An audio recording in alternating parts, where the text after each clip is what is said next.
What's up guys, and welcome back to another episode of Cork to Glory. This is episode number 38. And we're starting today's episode off with another look at our fixtures for January once again. Again, you see the two biggest ones there, Bournemouth and Birmingham, both in the playoffs coming to Turner's Cross this month. Of course, we'll also have the draw for the FA Cup 4th round today, and a tie getting played as well. We also had our first bit of January as well, as the loan offer for Seamus Curry, Steph Curry's Northern Irish cousin, which of course we rejected as we really like him as our backup right back. And I'll also run you through the squad in today's episode as well in a little bit more detail and show you how the players are currently getting on. Barry Sharkey, 79 overall, exciting prospects. Same for Leo as well.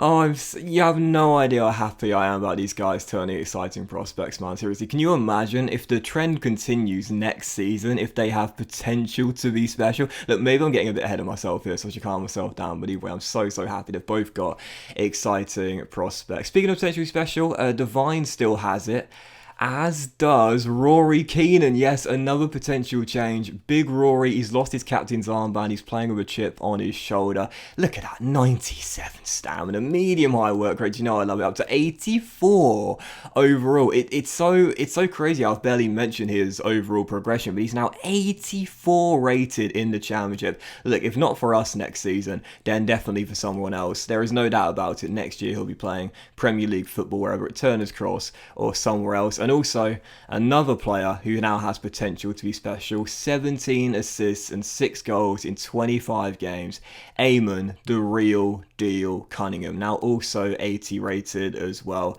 Man, oh man, we have seen so much growth from our players, both with their overall, their attributes, and also their potentials increasing as well over the past couple of years. Yeah, we are really kicking on and developing now as a Cork City team. So yeah, it's looking good, man. The score's looking really good indeed. We're seeing some great improvements from our players all across the board. Again, mainly because, as you know, most of the players are still teenagers, really. The fact that Bell, despite his unbelievable season right now, who looks on course as being stand, touch wood, fingers crossed, to hit 40 goals in the championship, is, you know, not increasing that much is really frustrating. And I don't know why I said that in a really weird, stuttering way.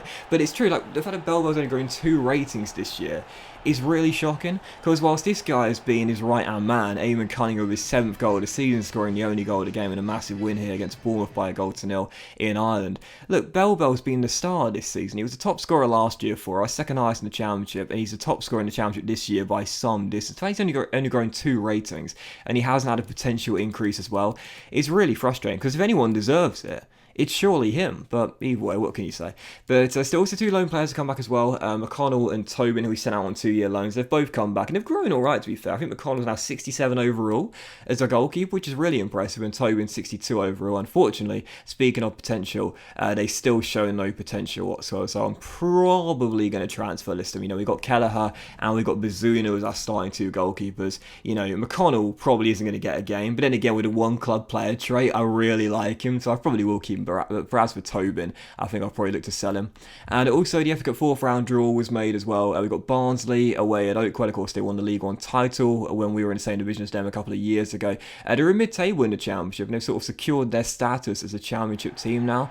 But I still feel pretty confident in getting through to the FA Cup 5th round for the 3rd straight season. And so for our second game of today's episode here, away Kenilworth Road, Luton Town here, looking to extend what has been a fantastic run this season away from home. We get another big 3 points. 22 minutes in, we'd see another goal for this young man. I've talked about the fact that right now the only area of concern in this team is probably on the wing. We've got great depth and great ability everywhere, but on the wing, that's probably where we are weakest right now. But don't forget, Tommy Healy does have potential to be special. I just wish he'd get a little bit quicker. I mean, I am training the sprint speed. I think I need to start training the acceleration as well, so it's only 72. But yeah, he is not as quick as I'd like him to be. And as for this guy as well, Ethan Elliott, as we know, he's lost his potential tag, the Ryan Giggs regen, but he's still a pretty decent player. So it was our 2 wingers that got us the goals in this game, playing with a chip on their shoulder, I'm sure, as we went 2 goals up. And on the hour mark, Luton looking to get back in the game. Also, we had that 6-goal thriller against them here last season. They would find a route back into it. Mapanzu drilling one in the near post. I think you might have seen Jamie Bowden collide with the post there as well. Like, obviously it was frustrating to concede, but when I saw that happen when I was playing, I couldn't stop laughing, bless him.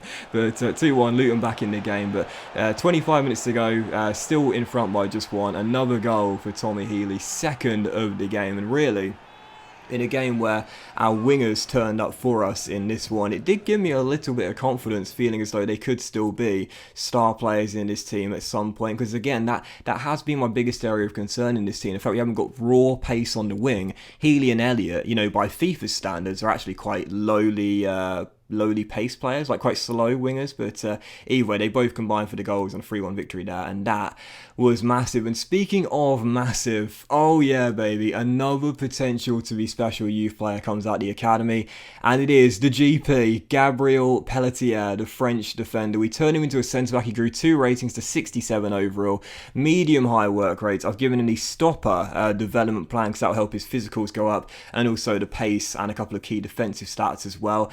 6'7", tallest player in the team. We've got some height in this team. Brown is 6'6". Leo, as we know, big Leo is 6'5". Balerdi, I think, is 6'5" as well. But 6'7" makes him the tallest, and he looks absolutely phenomenal. 67 rated means he is 8 ratings lower than Jamie Bowden right now. But of course, he will have far more potential. So I'm not sure what I'm going to do about that, because Bowden and Yates have a really good partnership at the back, but it is true we haven't been as good defensively as we were last season. So do I throw the GP in alongside Leo, 2 really physically strong players, or do I keep it as is right now with one ball playing centre back in Bowden and one physically strong player in Leo? I don't know. I'll figure out as time goes on, but for now I think I'll keep Leo and Jamie starting together as a partnership. Regardless, potential to be special. The Frenchman coming out the academy, he looks absolutely phenomenal. So for our third game of today's episode, Queen's Park Rangers here, obviously our former career mode team, takes on Turner's Cross. 2 incredibly fortunate goals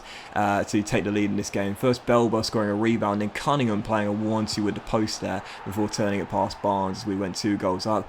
Nothing lucky about the third goal though. 21 minutes after the restart, Samuel Belbel claims another in his pursuit of the golden boot in what was eventually a very comfortable 3-0 victory, despite the first 2 goals being very lucky indeed.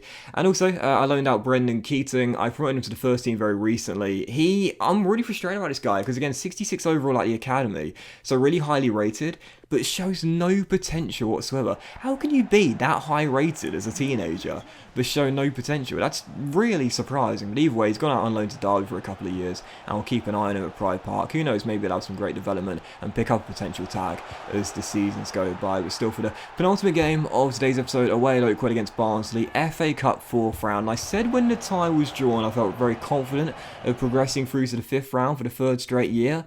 But in the end, I really struggled. We've had problems at Oakwell before. In fact, I don't think we've won there in the 3 times we've played there in the series so far. We drew 0-0 in League One. I can't remember how we did last year, but I don't think we won. And based on our away record, we probably definitely didn't. But we haven't won at Oakwell, I think, since the series began. And that trend continues. 4 games there.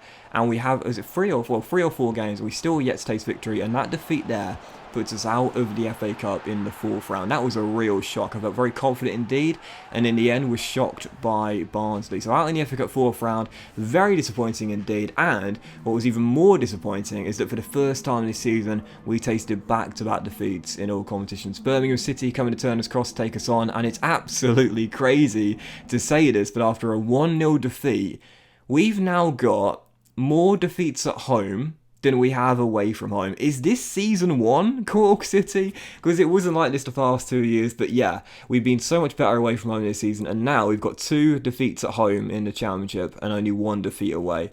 That's pretty mind-blowing considering how things have been throughout the course of this series. So yeah, on the back of the defeat there, as you can see, it was transfer deadline day. Did absolutely nothing whatsoever. Had no plans to make any changes. Again, we had about £1 million in the budget. But look, right now we're in 2nd place. Southampton, as you'll see by the league table in just a moment's time, they are beginning to pull away now, especially on the back of that defeat to Birmingham there. And they look as though no one's going to stop them. But we're still in an automatic promotion place, just about clinging on to 2nd place. I don't want to make any change to this team.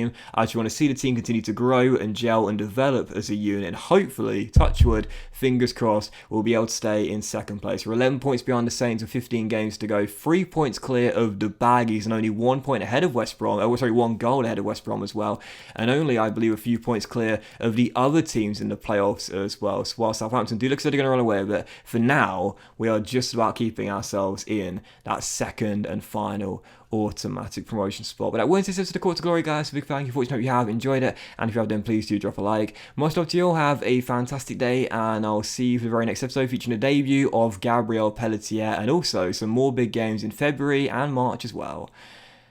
Very soon. It's a quadruple upload weekend, by the way, guys. As always. I don't know why I said that. Bye now.